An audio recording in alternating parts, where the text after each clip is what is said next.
Friends, welcome back to my YouTube channel study career point. I hope you all are doing well. So start करते हैं। देखिए हमारे आज के question paper से। तो देखिए इसमें हम सीडीपी पेपर 2 के लिए कवर कर रहे हैं।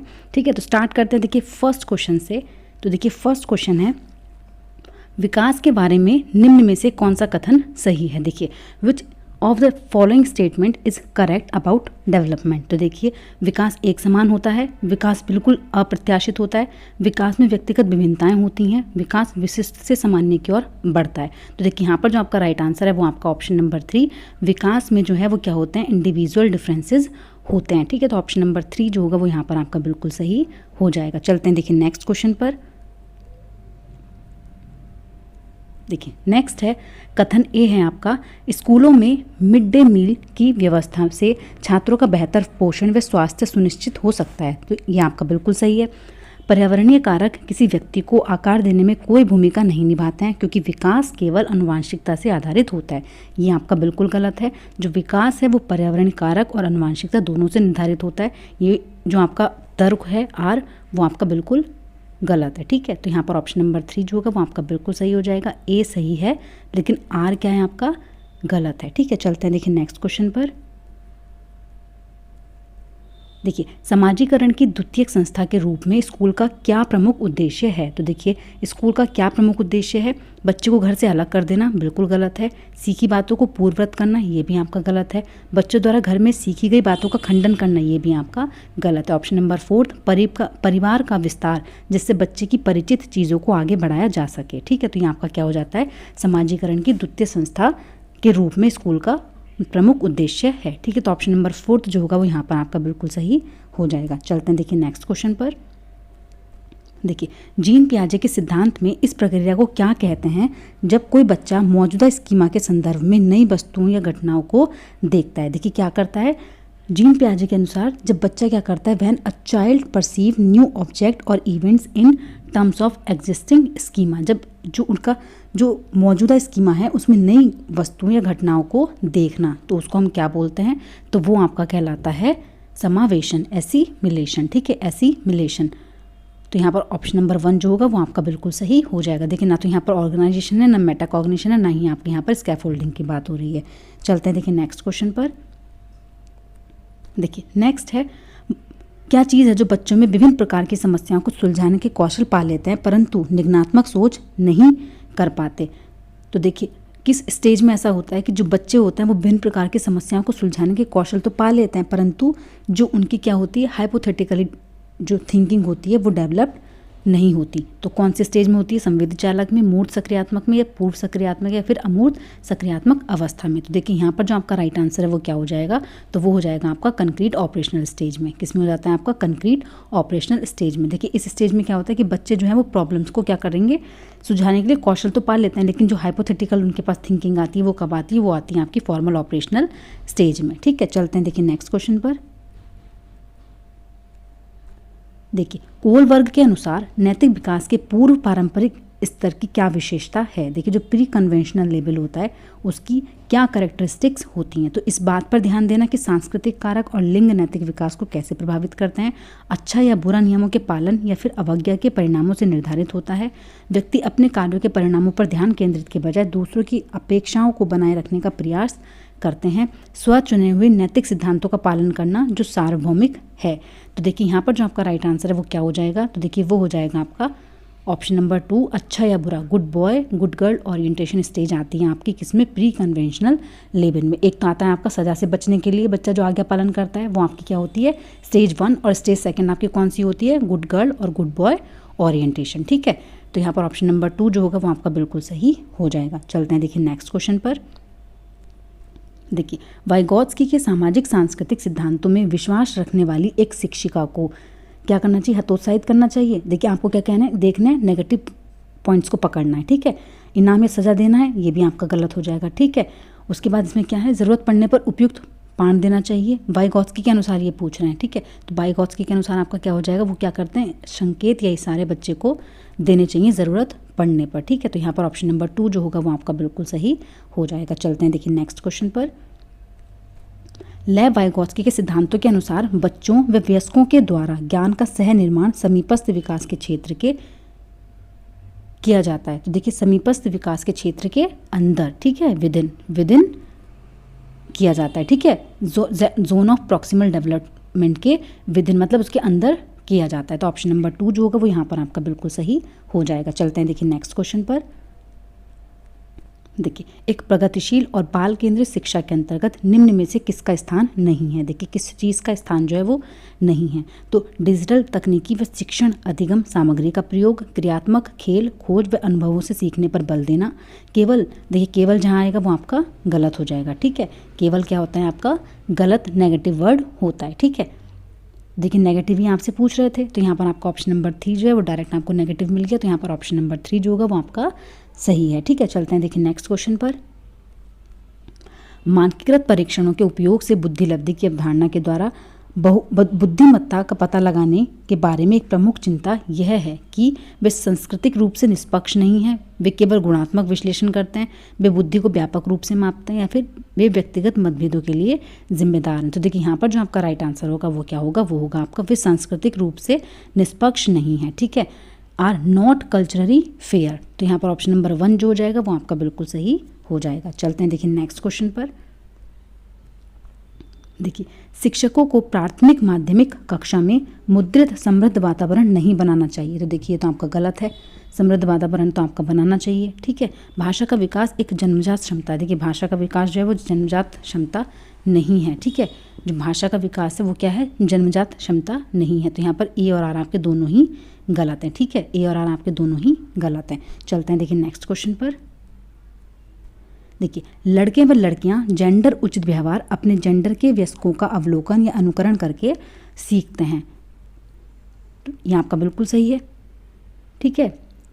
जो लड़के और लड़कियां हैं वो जेंडर उचित व्यवहार अपने जेंडर के वयस्कों का अवलोकन और अनुकरण करके सीखती हैं, बिल्कुल सही है। जेंडर जो है वो पूर्णतः जैविक संरचना है। देखिए जो जेंडर है वो क्या है, सोशल है, न कि जैविक बायोलॉजिकल, ठीक है। बायोलॉजिकल क्या है आपका, जेंडर आपका बायोलॉजिकल कंस्ट्रक्ट नहीं है, ठीक है। तो यहाँ पर आपका जो जेंडर आ जाएगा वो आपका पूर्णतः जैविक संरचना है। ये आपका ये भी क्या हो जाएगा, ये आपका गलत हो जाएगा। तो यहाँ पर ऑप्शन नंबर 3 जो है वो आपका क्या हो जाएगा, यहाँ पर बिल्कुल सही हो जाएगा, ठीक। चलते हैं देखिए नेक्स्ट क्वेश्चन पर।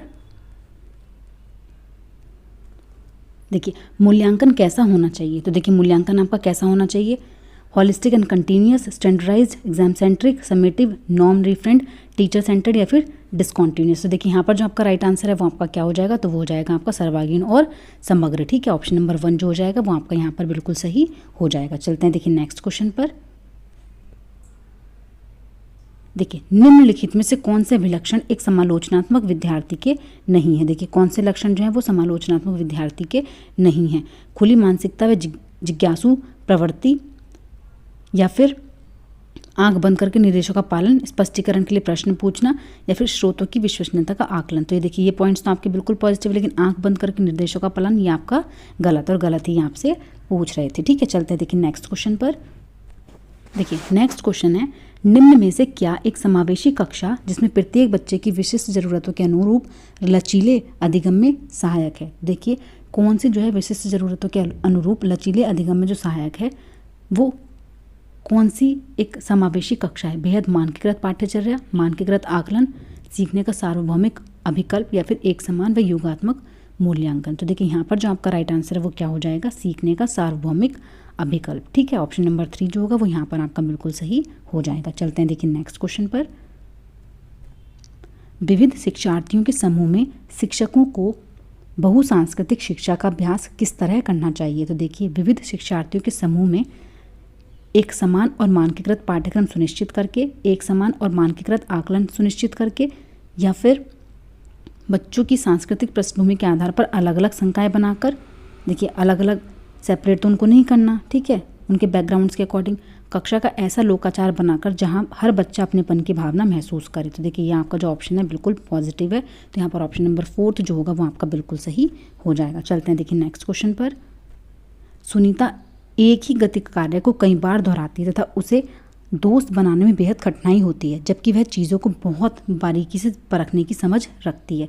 यह किससे विशिष्ट अभिलक्षण है, मतलब ये किस चीज़ का विशिष्ट अभिलक्षण है। तो देखिए किस चीज़ का विशिष्ट अभिलक्षण है ये, स्वलीनता, पाठ वैकल्य, देखिए डिसलेक्सिया तो पठन विकार होता है, डिस्ग्राफिया का क्या होता है, लिखने में जब बच्चे को दिक्कत होती है, ठीक है। यहाँ पर ADHD भी नहीं है, तो यहाँ होगा आपका ऑटिज्म। क्या होगा आपका ऑटिज्म। ऑप्शन नंबर 1 जो होगा वो आपका बिल्कुल सही हो जाएगा। चलते हैं देखिए नेक्स्ट क्वेश्चन पर। देखिए कौन सा उदाहरण सहायकी तकनीकी का इस्तेमाल करते हुए विद्यार्थियों को सुनने में मदद करेगा। तो देखिए कौन सी चीज़ है जो बच्चे को सुनने में मदद करेगी, तो वो आपकी क्या होगी, वो होगी आपकी साउंड एम्पलीफायर। क्या होंगे आपके ध्वनि प्रवर्धक, ठीक है, ध्वनि प्रवर्धक। चलते हैं देखिए नेक्स्ट क्वेश्चन पर।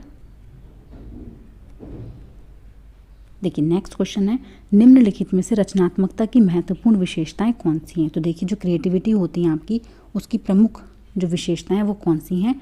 अभिसारी सोच, विचारों की मौलिकता, लचीलापन या फिर अपसारी सोच। तो देखिए यहाँ पर जो आपका राइट आंसर है वो आपका क्या हो जाएगा, तो देखिए वो हो जाएगा आपका फर्स्ट, सेकंड और थर्ड। अभिसारी सोच, विचारों की मौलिकता और लचीलापन। देखिए अपसारी सोच जो होगी वो आपकी नहीं होगी, तो ऑप्शन नंबर 1 जो होगा वो यहाँ पर आपका बिल्कुल सही हो जाएगा, ठीक है। ऑप्शन नंबर 1 यहाँ पर सही हो जाएगा। चलते हैं देखिए नेक्स्ट क्वेश्चन पर। देखिए प्रभावशाली अधिगम के लिए शिक्षकों को सुनिश्चित करना चाहिए कि शिक्षण गतिविधियाँ क्या होती हैं, विद्यार्थियों के पूर्व ज्ञान पर आधारित हों और उसे आगे बढ़ाएं। केवल पाठ्यपुस्तक देखिए असंदर्भित हो, ये भी आपका गलत है। जटिल और अमूर्त हो, ये भी आपका गलत है। तो यहाँ पर भी आपका ऑप्शन नंबर 1 जो होगा वो बिल्कुल सही हो जाएगा, ठीक है। चलते हैं देखिए नेक्स्ट क्वेश्चन पर। बच्चों में वैकल्पिक अवधारणाएं। तो देखिए जो बच्चे होते हैं उनमें वैकल्पिक अवधारणाएं जो होती हैं उनकी आत्मकेंद्रित और तर्क शून्य सोच को दर्शाती है, बिल्कुल गलत है। केवल उच्च बुद्धि लब्धि, ये भी आपका गलत है। सीखने की प्रक्रिया में बाधा डालती हैं, ये भी आपका गलत है। ऑप्शन नंबर 4 जो होगा, बच्चों की अपने आसपास की घटनाओं के बारे में बनाए सहज सिद्धांतों को दर्शाती है। तो यहाँ पर ऑप्शन नंबर 4 जो होगा वो आपका बिल्कुल सही हो जाएगा, ठीक है। चलते हैं देखिए नेक्स्ट क्वेश्चन पर।